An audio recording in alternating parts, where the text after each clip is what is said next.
గణపతి స్వరూప విశిష్టత. విఘ్నరాజు యొక్క విశిష్టత గురించి తెలుసుకుందాం. విఘ్నరాజు అంటే ఎవరు? విఘ్నేశ్వరుడు అంటే ఎవరు? విఘ్నరాజ అనేది విఘ్నాలకు రాజు, అంటే అడ్డంకులకు రాజు. విఘ్నాలను కల్పిస్తారు. విఘ్నాలను కల్పించేది, నశింపచేసేది విఘ్నేశ్వరుడే. కొన్ని ప్రాచీన దేవాలయాలలో ఒకే చోట ఇద్దరు గణపతులు ఉంటారు. ఒకరు విఘ్నాలను కల్పించేవారు విఘ్నరాజ అని, మరొకరు విఘ్నాలను తొలగించేవారని విఘ్నేశ్వరుడని పెద్దలు చెబుతారు. పూర్వం చక్రవర్తులు, రాజులు యుద్ధ సమయాలలో శత్రు సైన్యాలకు ఆటంకం కలిగించడం కోసం విఘ్నరాజు అనుగ్రహం కోసం ఎక్కువగా ఆరాధన చేసేవారని పెద్దల ద్వారా తెలుస్తున్నది. ఇద్దరూ సమాన స్థాయిలో పూజలు అందుకుంటారు. అందుకే గణేశునికి విఘ్నహర్త మరియు విఘ్నకర్త అని పిలుస్తారు. సంస్కృత భాషలో విఘ్న అంటే అడ్డంకులు అని సూచిస్తుంది. హర్త అంటే తొలగించేది మరియు కర్త అంటే సృష్టించేది అని సూచిస్తుంది. పెద్ద విఘ్నం తొలగించడం కోసం చిన్న చిన్న అడ్డంకులను ధర్మాన్ని కాపాడడానికై అధర్మపరులకు ఆటంకాలు కలిగిస్తారు.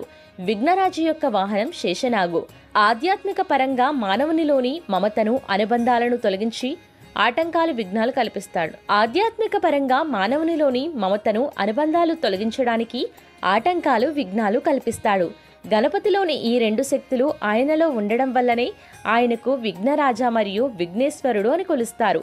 విఘ్నరాజు ఆటంకాలు కల్పించే స్వరూపతత్వం. వినాయకుడు ఆటంకాలు కల్పించే స్వరూపం కేవలం శిక్షించడం కోసం కాదు, అది లోతైన ఆధ్యాత్మిక అర్థాన్ని కలిగి ఉంది.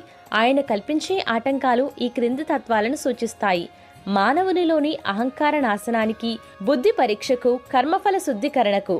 మొత్తానికి విఘ్నరాజు అనే పేరు గణపతికి ఉన్న అనంతమైన శక్తికి, సకల కార్యాలకు ఆయనే అధిపతి అని, శుభాలను ప్రసాదించే దేవుడని తెలియచేస్తుంది. అందుకే ఆయనను ఆశ్రయించిన భక్తులు ఆరాధించడం ద్వారా సకల శుభాలు కలుగుతాయని, ఏ పని చేసినా, పూజ చేసినా, శుభకార్యాలు ప్రారంభించినా ముందుగా వినాయకుని పూజ చేస్తాం.